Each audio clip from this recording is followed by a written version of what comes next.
400 acres of alkaline dust. The county couldn't give it away. When David Hayes bid $2,000 for the dead dirt, the auctioneer actually laughed. 5 years later, Wall Street suits were blowing up his flip phone, begging to buy it. Here's how a laughingstock built a green empire. The Owyhee County Courthouse smelled like wet wool, stale Folgers, and quiet desperation.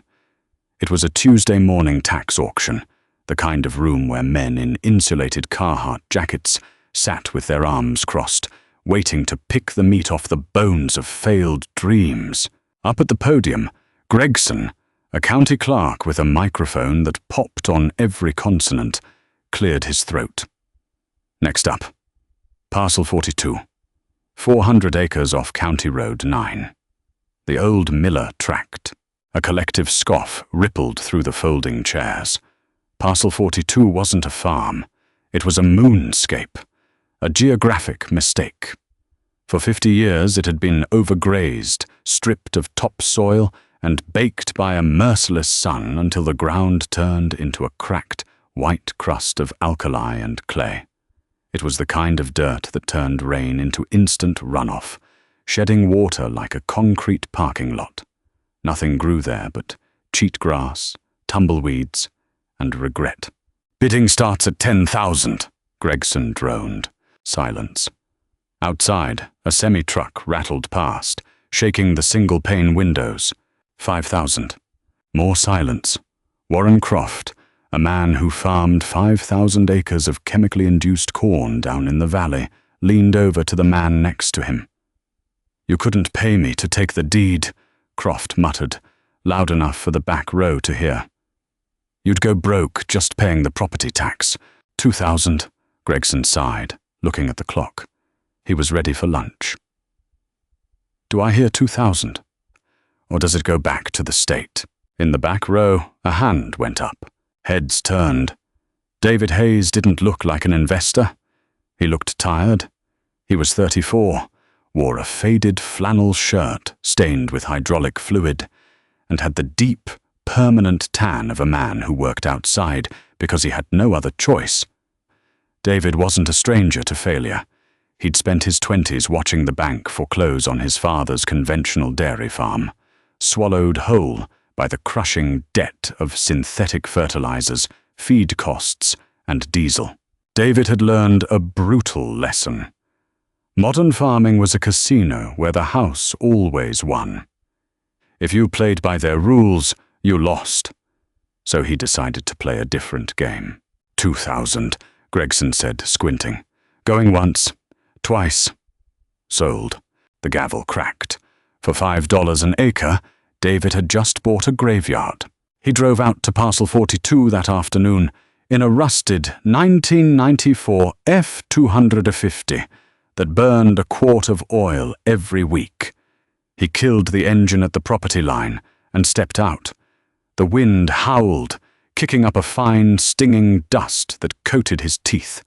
There were no fences, no trees, no structures, just a vast, sloping bowl of cracked earth stretching toward the jagged horizon.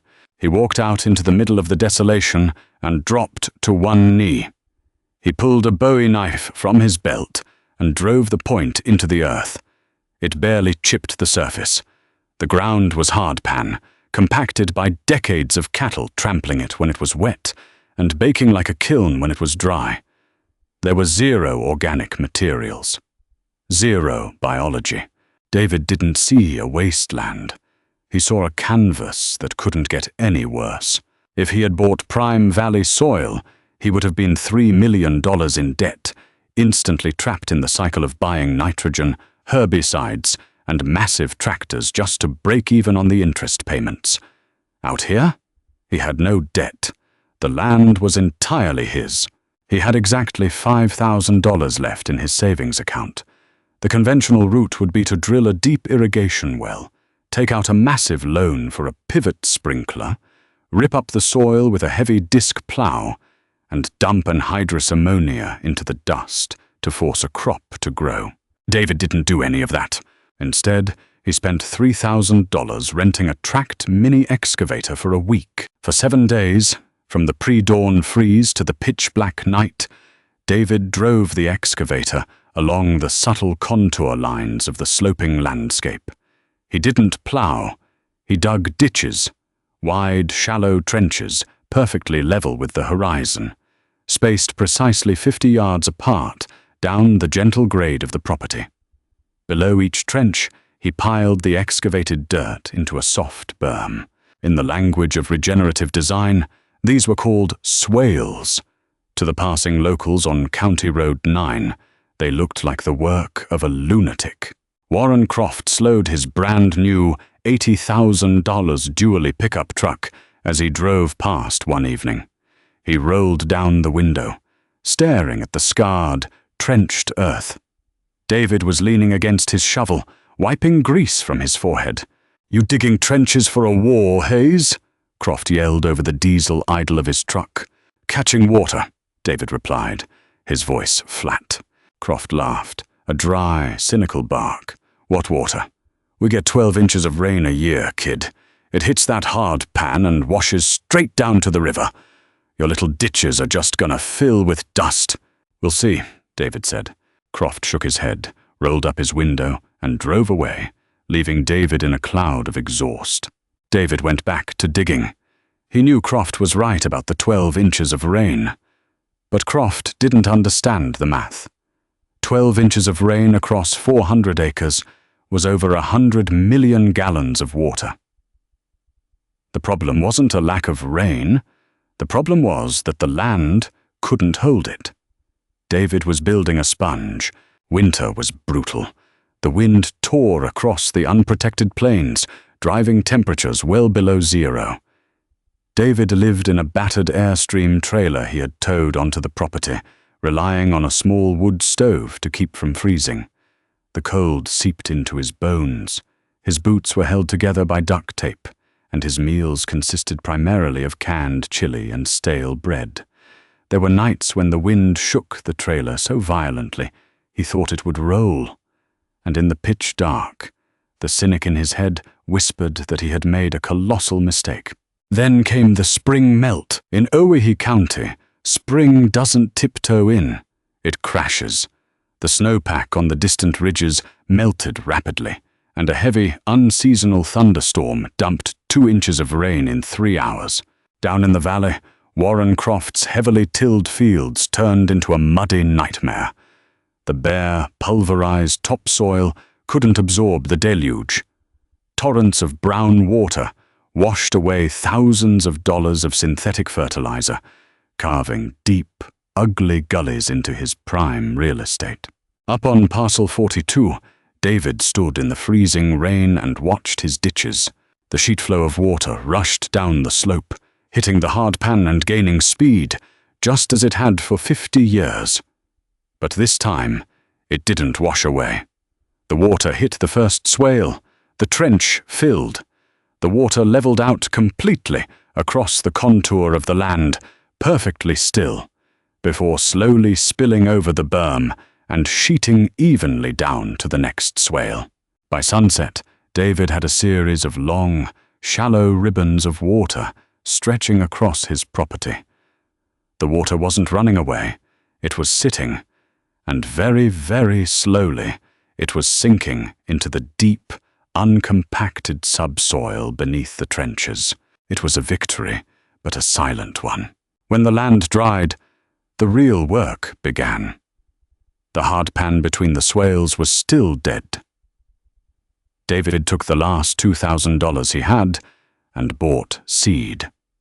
He didn't buy a cash crop. He bought a bizarre mix of tillage radish, sorghum Sudan grass, and deep-rooted rye. He broadcast the seed by hand, walking miles back and forth across the property. When the seeds germinated, fueled by the stored moisture in the swales, the locals had another field day. At the diner in town, the laughter grew louder. "He's growing weeds," Croft told the waitress, shaking his head. "I drove by yesterday. The boy is intentionally growing weeds and radishes the size of baseball bats, not harvesting a damn thing, just letting it sit there and rot. Croft was right. David let the plants grow tall, and when the summer heat hit, they died. The giant tillage radishes, which had drilled deep into the compacted clay, rotted in the ground. The smell was atrocious, a pungent, sulphurous stench of decay that drifted all the way to County Road 9. But beneath the surface, a microscopic war was being waged. The rotting radish taproots left deep, vertical channels in the hardpan. Air and water were finally penetrating the soil. The decaying organic matter became food for fungi and bacteria that hadn't existed on that land for a half-century. Still, David was broke. He needed a biological catalyst. He needed livestock. Banks wouldn't loan him a dime. "You have no revenue, Mr. Hayes," the loan officer had said, looking at David's calloused hands with thinly veiled pity. "You're growing rotting vegetables on wasteland. It's a high-risk proposition." So David went to the livestock auction and bought the animals nobody else wanted. 50 cull ewes.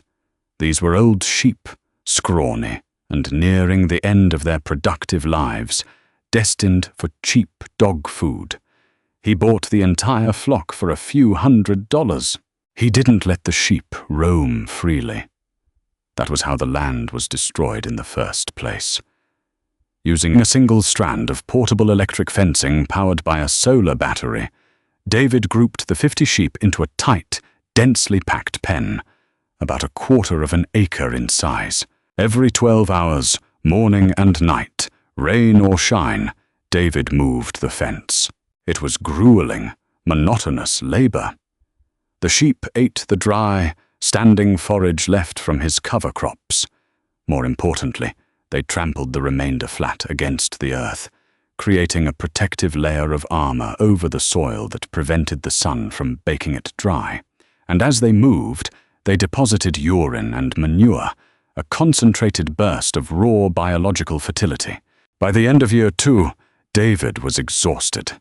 He had lost 10 pounds off an already lean frame. His truck's transmission was slipping, and a coyote had taken 3 of his ewes during a moonless night. The isolation was deafening. He spent his evening sitting on the steps of his Airstream, looking out over the dark, quiet land, wondering if he was just slowly killing himself for a theory. The turning point came in late November, just before the first frost. David was out moving the fence line. He carried a spade with him, a habit he'd developed to check moisture levels. He stopped midway down the slope, near the second swale he had dug 2 years prior. He drove the spade into the earth. It didn't bounce off. It didn't shatter the crust. The blade slid into the ground with a soft, satisfying crunch. David froze. He pushed down on the handle, leveraging a chunk of soil upward. He dropped to his knees and broke the clod apart with his hands. It wasn't white, powdery alkali dust. It was darker. It held together like chocolate cake. The rotting roots, the trampled biomass, and the intense, rotational animal impact had started to bind the sand and clay together with organic carbon. He broke the clod further. There, nestled in the damp, dark center of the soil, was a single, wriggling earthworm. David stared at it for a long time. An earthworm on parcel 42 was an impossibility. It meant the soil had retained enough moisture through the scorching summer to keep biology alive. It meant the underground ecosystem was waking up. He carefully placed the clod back into the ground and pressed it down. The wind whipped past him, cold and biting, but for the first time in 2 years, David didn't feel the chill. The land wasn't dead anymore. It was breathing, and he was just getting started. Year 4 arrived with a brutal, unrelenting heat that bleached the sky to a pale, punishing white. By June, the county had gone 70 days without a drop of rain. The locals called it a dry spell. By July, the meteorologists on the evening news upgraded it to a severe drought. By August, it was a disaster. Down in the valley, the industrialized farms were bleeding out. Warren Croft's massive irrigation pivots ran 24 hours a day, pulling fossil water from an aquifer that was dropping faster than the state could measure. Then, on a blistering Tuesday afternoon, Croft's primary well pump began to scream. It shuddered, spat a slurry of brown mud, and died. It was pumping sand. The water table had plummeted below the intake pipe. Without irrigation, Croft's genetically modified corn didn't stand a chance. The heat baked the bare, chemically stripped topsoil. The ground cracked wide open, exposing the shallow root systems to the sun. Within 2 weeks, 5,000 acres of corn shriveled into brittle, brown husks that rustled in the dry wind like dry paper. Warren sat in the cab of his air-conditioned pickup, watching $500,000 of operating loans turn into dust. There was no insurance policy that could replace the time, the diesel, or the sheer, crushing weight of failing. 15 miles away, on Parcel 42, the sun beat down with the same merciless intensity. But David Hayes's land wasn't dying, it was thriving. The previous 3 years of rotational grazing, cover cropping, and swale building had fundamentally altered the architecture of the earth. Underneath the surface, the soil was no longer a compacted brick. It was a dense, intricate sponge of fungal networks and carbon-rich humus. That sponge held thousands of gallons of water per acre, trapped safely beneath the protective armor of trampled organic matter, insulated from the baking sun. David hadn't bought a single drop of synthetic fertilizer. He hadn't run an irrigation pivot. The only water the land had was what it caught and stored during the brief, violent spring melts. The roots of his native grasses, switchgrass, big blue stem, and deep tap alfalfa, followed the moisture down. Capillary action slowly drew the trapped water back up from the deep subsoil, keeping the root zone damp and cool, even when the surface temperature hit 105 degrees. The cull ewes David had bought 3 years ago were gone, replaced by their offspring. The flock had tripled. He had also added cattle to the mix, 50 head of black Angus. He didn't let them wander. He kept them bunched tight, moving them every 12 hours across the green forage, mimicking the ancient, dense herds of bison that had built the prairie topsoil centuries ago. By mid-August, Parcel 42 was an anomaly. If you looked at Owyhee County on a satellite map, the landscape was a uniform, sickly yellow-brown. Except for a perfect 400-acre rectangle of vibrant, pulsing green, people started to notice. It started with the county road crews, slowing their yellow dump trucks to a crawl as they passed the fence line, staring at the fat, contented cattle chewing cud in knee-high grass. Then came the local bankers, driving out on their lunch breaks to verify the rumors. One evening in late September, David was reeling up a length of polywire fencing when a truck pulled onto the gravel shoulder. It was Warren Croft. The older man stepped out. He looked 10 years older than he had at the courthouse. His shoulders were slumped, his face drawn and grey. He walked over to the property line, his boots crunching on the dry gravel, and stopped at the barbed wire. He didn't look at David. He looked at the grass. He looked at the deep, dark soil where the cattle had just passed, heavily manured and pulsing with dung beetles, working the fertility directly into the ground. "My grandfather used to talk about grass like this," Croft said quietly. His voice was raw, stripped of the arrogance he'd carried for years.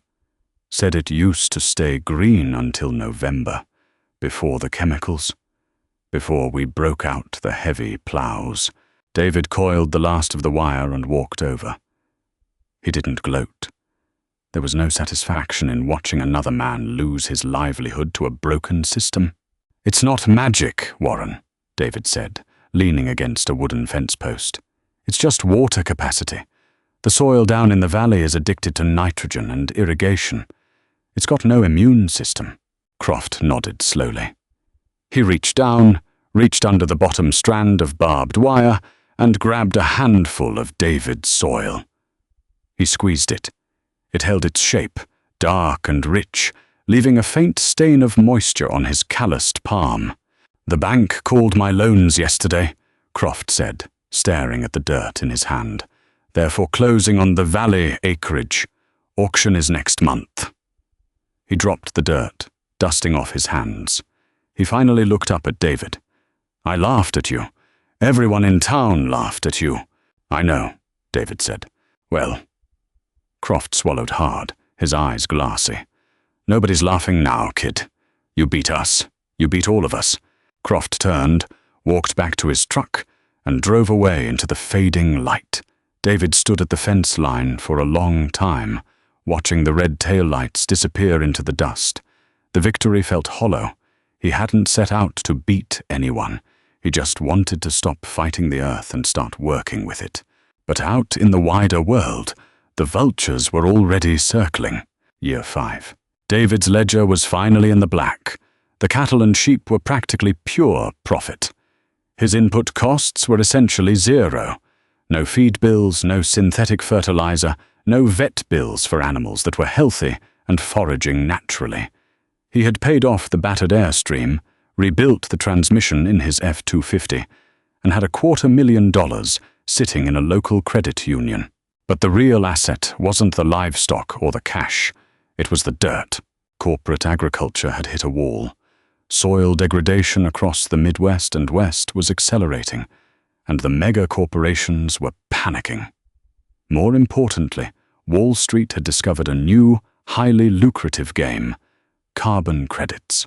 Companies pumping millions of tons of emissions into the atmosphere needed a way to offset their guilt and their carbon footprint.